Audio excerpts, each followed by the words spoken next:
Grabe itong bibigyan natin ng reaksyon. Matindi ito. Magugulat kayo mga ka-wonders. Dahil si BBM, nung lumabas siya ng Malacanang at itry niyang sumakay ng LRT o MRT. Naku po mga kababayan, hindi niya inaasahan itong pangyayaring ito. Tila hindi siya pinansin ng mga kababayan natin na parang matamlay yung pakikitungo ng mga Pilipino. Bakit kaya mga kababayan? Ano kaya ang dahilan bakit tumamlay itong pakikitungo ng mga Pilipino kay BBM? 'Di ba mga kababayan? Nung una, nung campaign, makita mo lang si BBM talagang mapapatulon ka na at gusto mo nang magpa-picture agad, mga kababayan. Pero ngayon po, nako po, magugulat kayo. Yung video na ito, ire-react lang po natin dito kaya General sa Viewpoint. Magaling po ito mga kababayan kasi nga si BBM nga sumakay po sa LRT or MRT ito. Tapos nako po, nagulat siya kala niya pagkakaguluhan siya Tapos i-compare natin kay Sara Duterte. Nako po mga kababayan, nung si Sara Duterte na ang dumating, halos sa mga baliw yung mga tao. Talagang gustong-gusto nilang magpa-picture. Pero kay BBM, ni isa wala. Yung iba hindi pinapansin mga kababayan, hindi siya pinapansin. Ako nakakalungkot ito mga kababayan, pati mga loyalista, wala na ring suporta mga kababayan. Nako po, eto na po. Magandang araw mga kaibigan. Bigyan natin ngayon ng reaction opinion itong pagbisita ni Pangulong Marcos kanina. Pagsakay pala. Pagsakay ng MRT3. So, tingnan natin yung reaction ng taong bayan, yung mga passengers sa kanya. I-compare natin sa reaction o reception ng taong bayan kay BP Sara. Ang na-search ko lang yung sa mall visit. Hindi ko na sinama yung election dahil mas grabe sa election. Ito, obserbahan nyo yung reception o reaction ng taong bayan sa kanya. Wala man lang nagpa-selfie kahit isa.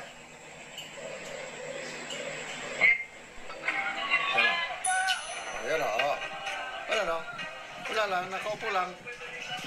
Para lang.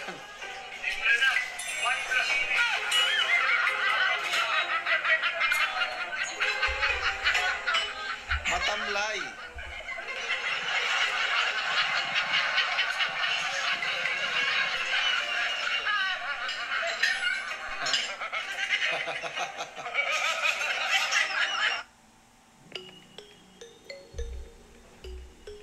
Long-hand online cash loan. O anong reaction nyo mga kababayan? Bakit ganito yung nangyari, yung expectation ni BBM? Akala niya pagkakaguluhan siya. Yung pala nagulat siya ba't ganito yung yung ambience? Bakit parang ngiting aso pa yung pinapakita ng mga Pilipino? Kakaway-kaway na siya mga kababayan pero parang wala lang siya, walang nakita yung mga tao. Antindi I-compare natin kay kay Inday Sara. Ano ang mga reaction ng mga tao pag nakikita siya? Naku po mga kababayan. Ito na ba ang ganti ng mga Pilipino? Yung ginawa nila kay PRRD, masakit yun sabi nga ni Basti Duterte, ito yung panahon na talagang naranasan niya kay Pinoy, kay FBR, kay Macapagal, kay ERAP. May mga away politika nun mga kababayan. Pero yung ine-expect ni Basti ngayon, talagang yung division ng mga Pilipino, matindi.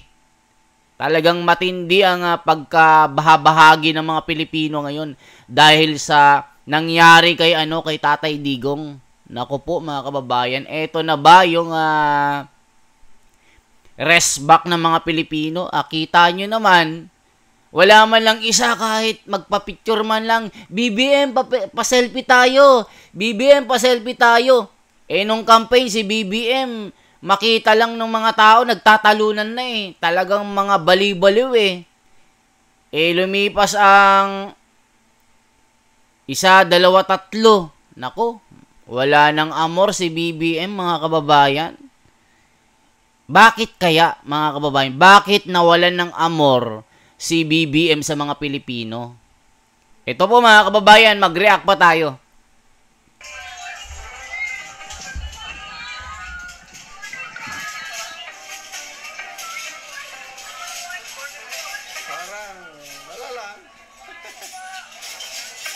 Parang good morning lang. Ganun lang, kamay-kamay, syempre. Wala na, dinumog na. Nako, dinumog, wala naman. Nako po.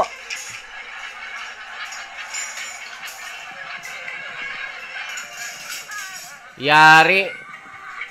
Punta tayo kay BP Sara. Ayan, si Inday na. Ito sa mall. Grabe naman yan, Inday Sara.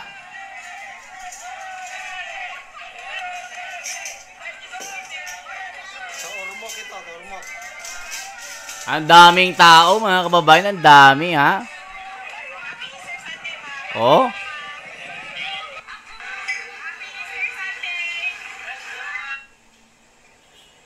Kakaiba ang amor ni Kaya may isa pa. Meron pa? Ito naman, sa Sa Qatar. Sa Qatar naman. Nako po.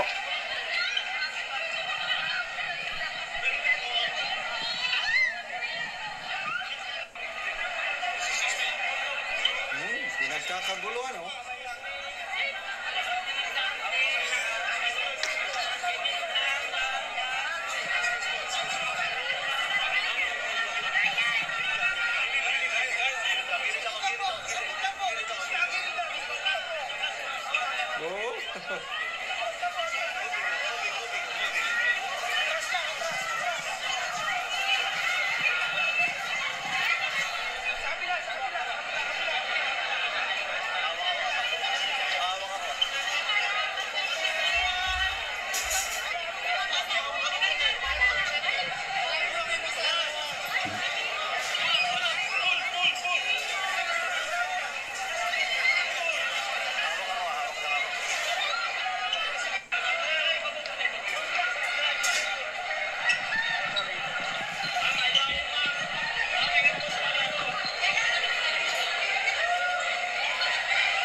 Nakita nyo mga kababayan, grabe mga ka-wonder, no?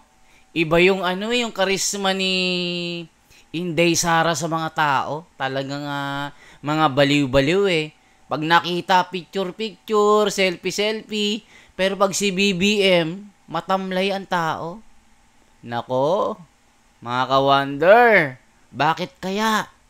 Bakit kaya matamlay ang pakikitungo ng mga Pilipino pag nakikita si BBM?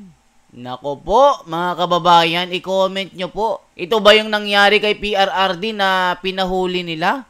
Kaya nagagalit ang taong bayan? Nako po, mga kababayan, no? Matindi pala itong nangyari. Galit ang mga Pilipino, kita nyo naman. Halos hindi siya pansinin, ngiti-ngiti lang sila, parang ngiting aso lang. Nako po. Sabi nga nila yung mga loyalista, 1980s pa ito nung panahon ng tatay ni BBM Talagang bumabaliktad na sila at talagang ang sinusuportahan talaga nila, Duterte. Nakita nila yung mga pangyayari. Talagang eto, reaction ko lang ito Ang dami daw corruption, mga kung ano-ano. Naku po, hindi na ituloy ang mga project, lalong-lalo na sa Mindanao. Ang daming loyalista dyan sa Mindanao, pero anong nangyari?